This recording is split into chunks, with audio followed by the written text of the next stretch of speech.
Back in 2022, Russia expected to topple the Ukrainian government in 2 weeks. 4 years later, Ukraine is striking Moscow with domestically produced long-range drones. In the early years of the war, President Biden rallied NATO and supported Ukraine, but stopped short of authorizing strikes inside Russian territory over fears that Putin would spin this as a direct NATO attack and use it as pretext to launch retaliatory strikes against NATO proper, which would trigger an Article 5 response. Of course, Damocles' nuclear sword hung over the entire thing. Biden loosened these restrictions when he authorized ATACMS strikes inside Russian territory around Kursk in November 2024.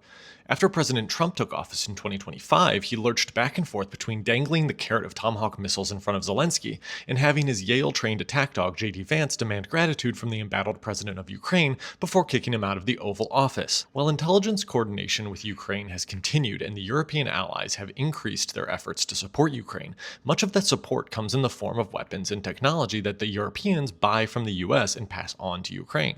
This process has been predictably inconsistent and disorganized under Trump. So in lieu of direct US support, and in the face of continued Russian aggression, Ukraine continues to stand strong. How? There are many reasons, including the esprit de corps of the Ukrainian people and the leadership of Zelensky, but there are two crucial reasons that Ukraine has not capitulated. First, they have demonstrated an ability to adapt strategically and militarily to modern warfare. The drones they used to strike Moscow this week are produced in Ukraine, not bought from the US or NATO. Second, the theory that Putin would glass Europe if he didn't get his big boy prize in 2 weeks like he claimed was wrong-headed and probably based more on fear and Putin's propaganda than anything else.